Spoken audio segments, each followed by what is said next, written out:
오늘 우리가 읽은 본문은 우리 제9대 남유다 제9대 왕 아마샤 왕에 대한 통치의 이야기가 기록되어 있는 말씀입니다.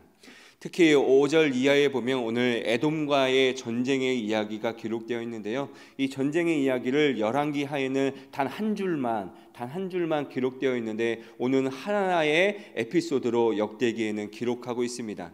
왜 열왕기 하에는 한 줄로 기록되어 있는 말씀이 오늘 역대기에는 또 하나의 에피소드, 큰 사건으로 기록하고 있을까? 우리가 그런 것들을 염두에 두면서 묵상하시면 더욱더 좋을 것 같습니다. 오늘 이 아마샤 왕에 대한 평가는요, 오늘 성경 2절에 이렇게 기록되고 있습니다. 우리 2절을 함께 읽어보도록 하겠습니다. 2절을 함께 읽겠습니다. 시작. 아마샤가 여호와께서 보시기에 정직하게 행하기는 하였으나 온전한 마음으로 행하지는 아니하였더라. 아멘. 오늘 이 평가를 보면 어떻습니까? 다소 애매한 평가 아닙니까? 여호와 보시기에 정직하게 행하기는 하였으나 온전한 마음으로 행하지는 아니하였다라고 하는 것이죠. 이 말의 뜻은 무엇입니까? 아마샤의 행동이 때때로는 옳은 행동들을 하였다는 것이죠. 그렇지만 그 아마샤가 온전하게 하나님 앞에 그 마음을 두지 않았기 때문에 때때로는 흔들리고 쉽게 하나님의 뜻을 저버리는 사람이었다라는 것을 방증하고 있다는 거예요. 우리가 이런 아마샤의 모습을 우리가 살펴보면서 오늘과 내일 우리가 살펴보면서 왜 이런 평가를 내리게 되었는지를 우리가 알게 되겠지만, 더욱 중요한 것은 무엇이냐면 바로 이 아마샤에 대한 이런 평가를 보면서 오늘 우리는 우리의 모습을 살펴봐야 한다는 것이죠. 하나님 보시기에 우리도 정직하게 행할 때도 있습니다. 때때로는 옳은 일을 행할 때도 있어요. 그렇지만 우리가 또한 우리의 모습을 알고 있지만 우리는 하나님께 범죄하고 하나님의 말씀대로 살지 못할 때도 많이 있다라는 것이죠. 그것은 왜 그러냐면 우리의 마음이 하나님 앞에 온전하게 두지 않기 때문에, 하나님이 우리의 마음이 온전히 하나님을 신뢰하지 않기 때문에 이런 일들이 일어나고 있다라는 것입니다. 그러니 오늘과 내일 이 아마샤 왕의 이야기를 통해 하나님 앞에서 우리의 신앙을 다시 한번 재조명할 수 있는 우리 사랑하는 성도님들이 다 되시기를 주님의 이름으로 축원합니다. 아멘. 어제 우리는 아마샤의 아버지 요아스 왕에 대해서 함께 나누었습니다. 요아스 왕이 어떻게 합니까? 처음에는 하나님 앞에 신실하게 살던 사람이었습니다. 여호야다 제사장이 살고 있었을 때에는 신실하게 살던 사람이었지만 이 요아스가 여호야다가 죽은 후에 하나님을 변절하여 우상을 숭배하고 하나님의 선지자의 아들을 죽이는 일까지 행하게 되니까 하나님의 심판이 그들에게 임하였습니다. 그러니 아람에게 패배하였고 결국 그 아람과의 전쟁에서 부상당해 결국에는 자신의 신복들에 의해서 암살당하는 끔찍한 일들을 겪고 말았습니다. 이렇게 이러한 일, 한 나라의 왕이 암살을 당하는 일이 일어났다고 한번 생각해 보십시오. 그 나라가 얼마나 혼란스럽겠습니까? 그 나라가 얼마나 어지럽겠습니까? 그때에 이러한 쿠데타가 일어났기 때문에 다윗 왕조가 아마도 위태롭지 않나라는 생각을 가질 수도 있는 것입니다. 그러나 하나님께서는 다윗과의 언약을 기억하사 요아스의 아들 아마샤를 왕위에 세우고 그를 통해서 유다를 안정시켜 나가셨다라는 것이죠. 이렇게 안정되자마자 아마샤가 한 일은 무엇이냐? 바로 자신의 아버지 부왕을 배반한 신하들을 처벌하는 일을 진행했다라는 것입니다. 우리가 알고 있는 대로 요아스는 분명히 하나님 앞에 범죄했습니다. 요아스는 하나님 앞에 잘못했죠. 그렇다면 그들은 마땅하게 요아스는 처벌받아야 했지만, 그렇지만 그 처벌은 바로 하나님의 뜻대로 해야 되는 것이고 하나님의 뜻에 맞는 법과 제도 안에서 해야 했지만 오늘 불소나 신하들이 음모를 통해서 암살하였기 때문에 그들은 그에 응당한 처벌을 받아야만 했다는 것이죠. 그래서 이때 중요한 것은 이 일을 처리할 때에 아마샤의 모습이 과연 어떠했냐라는 것입니다. 잘못한 신하들을 죽이기는 했지만 그들의 자녀들을 죽이지는 않았다라고 오늘 기록하고 있습니다. 우리가 일반적으로 아버지가 나라에 대해서 잘못을 할 때면 어떻게 합니까? 우리가 TV나 사극 같은 데 보면 어떻게 합니까? 반역죄를 저지르면 어떻게 합니까? 삼족을 멸한다, 구족을 멸한다 이러지 않습니까? 그게 왜 그렇습니까? 그들을 살려두면 나중에 이 왕의 후환이 될 것을 두려워하기 때문에 그들을 다 죽여야 하는 것이죠. 그렇지만 아마샤는 그러지 않았다라는 거예요. 그 이유는 무엇이냐면 오직 각 사람은 자신의 죄로 말미암아 죽어야 한다라는 하나님의 율법이 있었기 때문에 그렇다는 것이죠. 아마샤는 바로 그 모세의 율법에 기록된 대로 행하였고, 그렇기 때문에 그들의 자녀에게 죄를 묻지 않고 죽이지 않았다라는 것입니다. 하나님 보시기에 정직하게 행하였다라는 평가가 바로 이러한 모습을 반영하고 있는 것이죠. 권력자로서 후환을 생각해서 그들의 자녀들의 자녀들까지 벌을 주는 것이 어떻게 보면 자연스러운 문화입니다. 그렇지 않습니까? 내 왕위를 경고하기 위해서는 그들의 자녀의 자녀까지 다 죽여야 더욱더 내 왕위가 견고해지고 내 왕권이 강화되는 것입니다. 그렇지만 오늘 아마샤는요, 그런 관례를 깨고 오직 하나님의 말씀대로 했다라는 거예요. 얼마나 두렵겠습니까? 저 자녀들이 자신의 아버지를 죽인 것을 알고 나중에 아마샤에 대해서 배반할 수도 있는 것 아닙니까? 그런데도 오늘 이 아마샤는요, 하나님의 말씀대로, 하나님의 말씀에 기록된 대로 행하였다라는 것이죠. 하나님의 이 말씀대로 행하였다는 의미가 무엇입니까? 정권을 강화하는 데 있어서 세상적인 방법을 사용한 것이 아니라 오직 하나님께서 이 내 왕위를 하나님께서 지켜주시고 함께해 주시고 강화해 주실 거라고 하는 믿음과 신뢰의 행동이었다라는 것을 우리가 기억해야 한다는 것입니다. 세상적인 방법을 사용하지 않아도 하나님께서 나의 삶을 인도하시고 지켜주실 거라고 하는 믿음이 과연 우리에게 있는지 우리가 다시 한번 생각해 보기를 바랍니다. 세상적인 방법 사용하지 않아도 하나님께서 내 삶을 인도해 주실 거야, 하나님께서 내 삶을 이끌어 주실 거야 라고 하는 그 마음이 우리에게 있는지 우리가 생각해 보기를 원해요. 오늘 우리가 수능을 보는 날입니다. 우리 55만 명이나 되는 수능생들이 오늘 하나님 앞에 시험을 볼 텐데, 오늘 시험을 보면서 이들의 마음 가운데 뭐가 있어야 되냐면, 내가 비록 이 시험에 실패할지라도, 내가 비록 이 시험이 결과가 좋게 나오지 않는다 할지라도 하나님께서 내 삶을 이끌어 주시고 인도해 주실 거라는 그 믿음이 있어야 한다는 것입니다. 어떻게 보면 세상적인 방법은 참 쉽습니다. 더 확실한 것 같아요. 그렇지 않습니까? 그들의 자녀와 자녀들을 죽이면 얼마나 내 왕권이 견고해지는 더 쉬운 방법이 될 것 같습니다. 그렇지만 하나님 보시기에 정직한 사람은 어려운 것 같지만 하나님의 방법을 선택하고 하나님의 말씀대로 살아가는 사람이 바로 하나님 앞에 정직하게 행하는 사람이에요. 그대로 행하는 거 어려운 길인 것 같아요. 그대로 하라가면 굉장히 뺑 돌아가는 길인 것 같아요. 말도 안 되는 길인 것 같습니다. 그렇지만 그대로 하나님의 말씀대로 살아가는 사람만이 정직하게 행하는 사람이라고 말씀할 수 있다는 것이죠. 성경이 오래전에 기록되었다고, 현실에 맞지 않다고 무시하고 현실에 맞는 방법을 찾는다면 그 사람은 결코 하나님 앞에서 정직한 사람이라고 할 수 없다는 것입니다. 터무니없는 것 같고 어려운 일을 하는 것 같더라도 하나님의 말씀이기 때문에 그 방법대로 순종하는 사람들이 되시기를 주님의 이름으로 축원합니다. 아멘. 우리 5절부터 13절까지는 아마샤가 에돔과의 전쟁을 준비하는 과정에 일어난 일들을 기록하고 있습니다. 아마샤는요, 에돔과 전쟁하기 위해서 가장 먼저 한 일이 무엇이냐면 유다와 베냐민 지파 중에서 싸움에 나갈 만한 사람들을 계수하는 일이었어요. 근데 오늘 성경에 보면 30만 명을 얻었다라고 이야기하고 있습니다.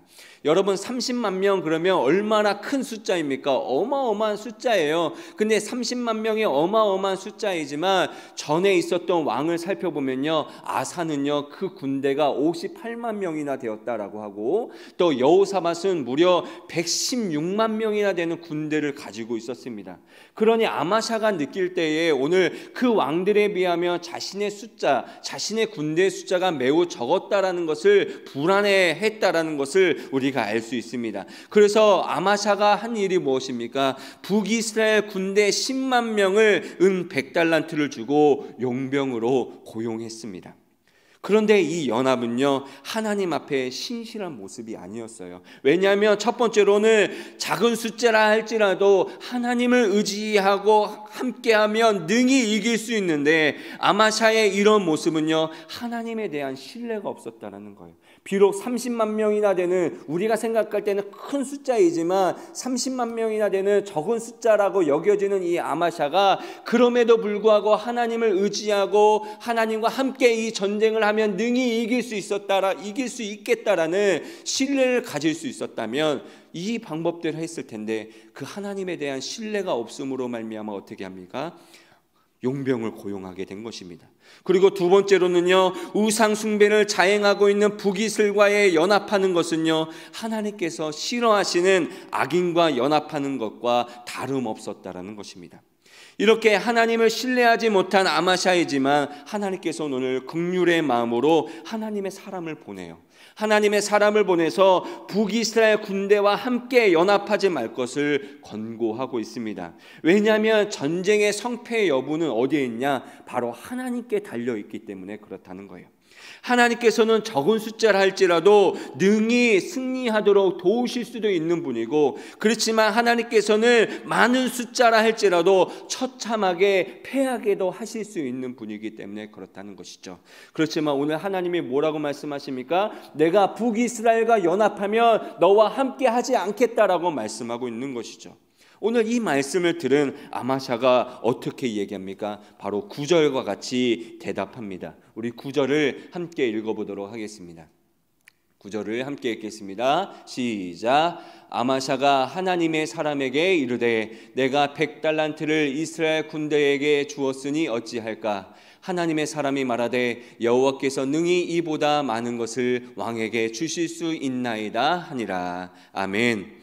오늘 어떻게 하고 있습니까? 북이스라엘에게 주었던 100달란트 때문에 이러지도 못하고 저러지도 못하고 갈등하고 있는 상황에 있는 거예요. 내가 북이스라엘에게 100달란트를 줬는데 그들을 돌려보내면 이 돈이 너무나도 아까운 것이죠. 그렇기 때문에 그것 때문에 갈팡질팡하고 있는 모습을 보게 되고 있습니다. 우리도 그렇지 않습니까? 하나님의 말씀에 순종하면 포기해야 할 것들 때문에 얼마나 많이 갈등하고 있습니까? 하나님의 일들을 맡길 때에, 하나님 앞에 순종할 때에 내 시간도 빼앗기지, 내 물질도 빼앗기지, 포기할 것들이 너무 많기 때문에 갈팡질팡하고 있는 우리의 모습이 바로 이런 아마샤의 모습에서 나오고 있다는 거죠. 마치 롯의 아내가 자신의 두고 온 것들, 너무나도 좋은 것들이 있어서 그것들을 바라보면서 뒤돌아보고 있는 모습이 바로 우리의 모습이 아닌지 우리가 살펴봐야 한다는 것입니다. 그런데 하나님의 사람은요, 오늘 이렇게 얘기하죠. 여호와께서 능히 이보다 많은 것을 왕에게 주실 수 있습니다. 여호와께서 능히 이보다 더 많은 것을 왕에게 주실 수 있습니다 라고 얘기합니다. 이 말을 듣고 아마샤는요, 북이스라엘 사람들을 다 돌려보내고 11절에 보면 담력을 얻어 소금 골짜기에 가서 에돔과 전쟁을 했고 어떻게 합니까? 결국 대승을 거두게 되고 더 많은 것들을 얻게 되는 일들이 일어났다는 것입니다. 여기서 우리는 세 가지의 교훈을 얻을 수 있습니다. 첫 번째로 무엇이냐면, 잘못된 길에 있더라도 우리는 하나님의 말씀을 듣고 돌이킬 수 있어야 한다는 것입니다. 우리는 때때로 잘못된 길에 있지만 하나님의 경고의 말씀을 들으면 돌이킬 수 있어야 한다는 거예요. 우리는 연약하기 때문에 신실하지 못하고 때때로는 하나님의 길에서 벗어나게 됩니다. 우리는 그럴 수밖에 없는 연약한 사람들이에요. 그럴 때에 우리는요, 하나님의 경고의 말씀을 듣습니다. 근데요, 그 경고의 말씀을 들을 때 어떤 사람들은 마음이 강팍하기도 하죠. 또 어떤 사람들은 하나님 앞에 돌아와 회개하기도 합니다. 과연 어떠한 사람이 복 있는 사람입니까? 과연 어떤 사람이 복 있는 사람입니까? 당연히 하나님 앞에 회개하며 돌아오는 사람이 바로 복 있는 사람이라는 것이죠. 대표적인 사람이 바로 다윗 아닙니까? 우리아의 아내 밧세바를 범한 후에 나단 선지자가 와서 하나님의 말씀으로 꾸짖을 때에 그 하나님의 말씀을 듣자마자 다윗이 어떻게 합니까? 무릎을 꿇고 하나님 앞에 하나님 제가 하나님께 범죄했습니다 라고 회개하고 있는 모습이 바로 다윗의 모습이었다는 것이죠. 그렇기 때문에 하나님께서 다윗을 사랑하고 좋아하신 것 아닙니까? 그렇기 때문에 오늘 우리가 하나님 앞에 은혜를 구해야 될 것은 무엇입니까? 바로 경고의 말씀을 듣고 회개하는 사람이 되게 해달라고 요청을 드리는 우리가 되었으면 좋겠어요. 다시 한번 말하지만 우리는 연약한 사람들입니다. 우리는 하나님 앞에 때때로 범죄하고 잘못을 저지르는 사람들이에요. 그럴 때 우리가 하나님의 경고의 메시지가 들려질 때에 그 하나님의 경고의 메시지를 듣고 돌이키며 회개할 수 있는 사람들이 되어야 한다는 것입니다. 이러한 은혜가 오늘 이 자리에 있는 또 가정에서 예배를 드리고 있는 우리 사랑하는 성도님들에게 임하시기를 주님의 이름으로 축원합니다. 아멘. 두 번째로는요, 하나님께서는 포기하고 순종하는 자에게 더 좋은 것을 주신다라는 것을 믿어야 한다라는 것입니다.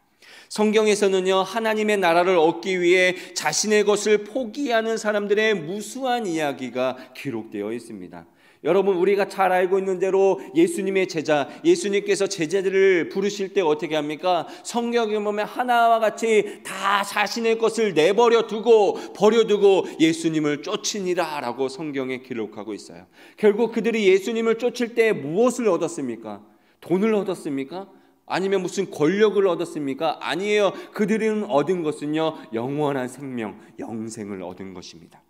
그렇지만 우리가 잘 알고 있는 부자 청년은 어떻습니까? 예수님께서 자신의 재산을 가난한 자들에게 나눠주고 나를 따르라고 말할 때에 어떻게 합니까? 근심하며 돌아갔다라고 얘기하고 있어요.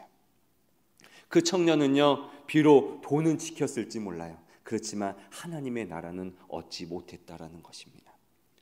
여러분, 모든 것을 다 얻어도 하나님의 나라를 잃으면 모든 것을 잃은 것이고, 모든 것을 잃어도 하나님의 나라를 얻으면 모든 것을 다 얻는 것이다. 우리가 그 이야기를 우리가 마음속에 새겨야 한다는 것입니다. 여러분, 마태복음 13장에 보면 하나님 나라에 대한 그 비유가 나올 때에 우리가 밭에 감춰진 보화에 대한 비유가 있어요. 여러분, 밭을 팠는데 거기에 보화가 있으니까 어떻게 합니까? 그 밭을 다시 다 엎어두고 다른 사람 모르게 내 집에 있는 모든 가산을 다 팔아 이 밭을 산 사람과 같다라고 이야기하고 있습니다. 하나님의 나라의 가치는요, 바로 그런 거예요. 하나님의 나라의 가치를 알고 있는 사람은요, 기꺼이 모든 것을 포기하고 하나님 앞에 순종할 수 있게 된다는 것입니다. 내 물질, 내 시간을 하나님께 순종하기 위해 포기해야 할 상황이십니까? 그러면 포기하십시오. 하나님께서는 더 좋은 것으로 우리에게 주실 것입니다. 이러한 믿음이 오늘 사랑하는 우리 성도님들에게 임하시기를 주님의 이름으로 축원합니다. 마지막으로 세 번째로는요, 하나님께서는 순종하는 자에게 담대함을 주시는 분이십니다. 분명히 적은 숫자가 두려워 북이스라엘을 용병으로 산 아마샤였지만 하나님의 사람의 말을 듣고 북이스라엘을 보낸 후에 오늘 성경에 뭐라고 되어 있습니까? 담력 있게 나아갔다라고 얘기하고 있습니다. 원어적으로는 스스로 용기 있게 하였다라는 표현을 하고 있어요. 스스로 용기를 얻은 거예요. 스스로 용기를 낸 거예요. 그렇지만 스스로 용기를 낼 수 있도록 담대함을 주신 것이 누가 해주신 것입니까? 바로 하나님께서 그에게 은혜를 베푸신 거예요. 그러니 포기하고 하나님의 말씀을 따르는 것이 두려우십니까? 일단 순종하며 나아가면 하나님께서 그 말씀대로 계속해서 순종할 수 있도록 용기와 담대함을 주심을 우리가 기억해야 한다는 것입니다. 오늘 이 말씀을 제가 계속 묵상하면서 한 사람의 유명한 말이 생각났습니다. 그 사람은요, 사무엘입니다. 사무엘이 유명한 말을 했죠. 무슨 말을 했을까요? 순종이 제사보다 낫다라는 말입니다. 순종이 제사보다 낫다. 우리가 하나님을 믿는다, 하나님을 신뢰한다라고 하는 것이죠. 우리가 성경에 보면 믿는다라고 할 때 그 믿음, 헬라어로는 피스티스라고 얘기합니다. 근데요, 그 믿음이 다른 말로 무슨 말이냐, 신실함을 뜻하는 말이기도 해요. 근데 이 신실함이 무엇이냐, 바로 충성의 의미를 가지고 있는 거예요. 내가 하나님을 나의 주인이라고 믿고 신뢰하면 하나님께 충성을 다하는 사람이 되어야 한다는 것입니다. 내가 하나님을 믿는다라고 하는 것은 나는 하나님 앞에 충성을 다한다라는 의미도 될 수 있다라는 거예요. 그 말이 무슨 말입니까? 우리가 단순히 하나님의 말씀을 듣는데 끝나는 것이 아니라 하나님 앞에 순종하며 하나님의 뜻대로 살도록 충성을 다해야 그게 하나님을 믿는 사람으로서의 도리라라고 말할 수 있다라는 것입니다. 우리는 연약하고 넘어질 수밖에 없는 사람이지만 순종이 무수한 송아지와 양을 드리는 제사보다 훨씬 하나님을 기쁘게 한다라는 것을 기억하면서 작은 일에 순종하시고 충성을 다하는 우리 참 좋은 교회 우리 성도님들이 다 되시기를 주님의 이름으로 축원합니다. 오늘 제가 전하고 싶은 것은 이거예요. 바로 순종이 제사보다 낫다라는 거예요. 오늘 아마샤가 하나님의 말씀에 순종했을 때에는 하나님께서 그 길을 열어주시지만 하나님께 불순종했을 때는 하나님께서 때때로는 경고의 메시지도 주시고 또 그 경고의 메시지를 주실 때에 순종할 때에 하나님께서 또 그 모든 길을 열어주시는 이 모습을 보면서 우리가 하나님 앞에 순종하고 충성을 다하는 우리 참 좋은 교회 성도님들이 되시기를 주님의 이름으로 축원합니다. 아멘.